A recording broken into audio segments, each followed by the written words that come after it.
Em seguida teremos uma discussão em painel acerca de diferentes experiências regionais.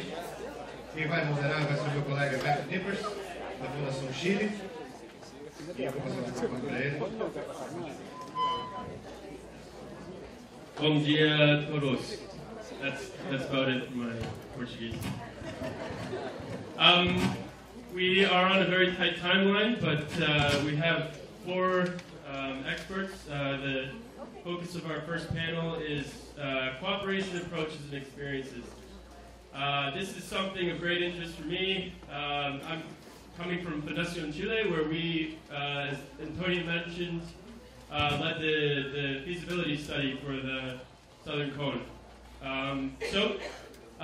The setup for this discussion, we'll have 5 minutes for each of our experts to speak, and then we'll open up for Q&A afterwards.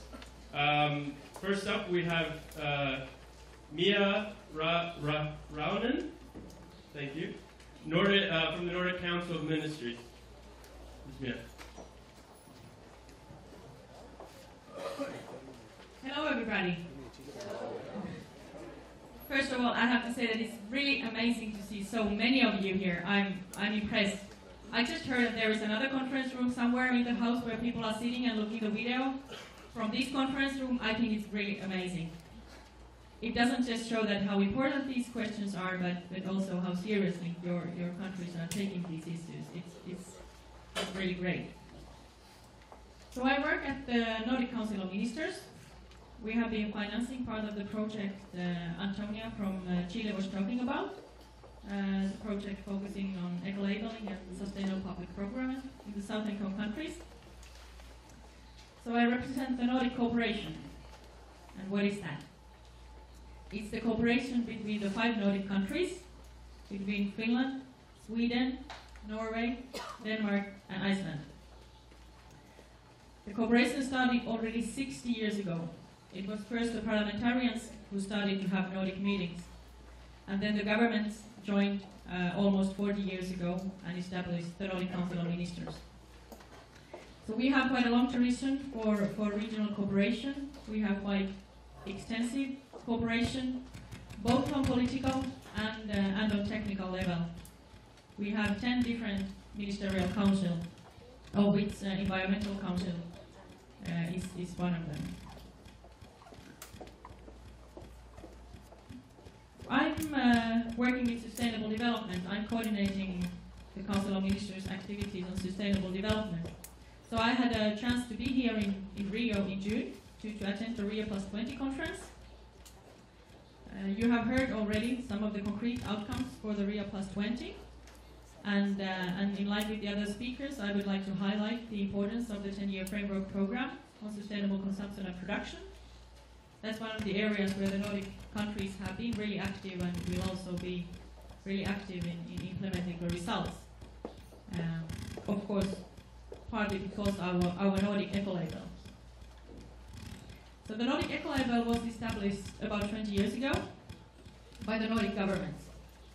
We have had all the time quite strong support from the governmental side, and it has been really beneficial for the eco-labeling. The environmental ministers are discussing eco-labeling issues at least once a year in their meetings, so there is a really political focus on these issues. What are the strengths of the regional cooperation? What we have experienced by the Nordic cooperation, the strengths are pretty much the same as we have experienced by the Nordic eco-label. We are much stronger when we are doing these kind of projects together. I think we would never have gained such a success with the Nordic eco-label if it would have been established just by one of the countries, or if all the 5 countries would have been doing it on their own. We get much more visibility. We are 5 small, tiny countries, only a population of 25 million, but when we are doing this together, we get much more influence on the international level as well. So what we like to do here today, and with those of you who are staying for the 3 more days, here to discuss eco-labeling and SLP with us, we would like to tell our experiences and inspire you for the regional cooperation. I have a couple of colleagues here with me who work with eco-labeling every day and can give you more detailed technical information about how the program works. But there is no one-size-fits-all solution. You cannot do exactly what we are doing in the Nordic countries. When you're establishing an eco-labeling program, you need to start from the actual environmental challenges you have in the country, in the region, and you need to adapt the program also according to the society you're living in. What has been an advantage for us or a strength for us is not necessarily the same thing on the other side of the world. So all the systems and programs, they will always be adapted, even though we can give some inspiring examples. As Robin from Global Eco-Labeling Network told, the Nordics one is one of these type 1 eco-labels with multi-criteria, and it includes, as he mentioned, transparent and open processes. And I think that's very important, that when you're establishing eco-labeling work, that you engage all the relevant stakeholders. Especially the role of the NGOs is quite important in the beginning. It's an investment, of course, for the companies to try to have an eco-label, but it gains economic advantages at the end. We are about to have a project in the Nordic level where we try to do some calculations to show what kind of economic advantages eco-labeling gives for the companies. And we just came out with a report about eco-labeling with small companies in the small-scale communities. So you don't need to always have a huge company to have some benefit of the eco-labeling work. It's very beneficial for the small companies as well. My time is up, so I'm glad to answer your questions.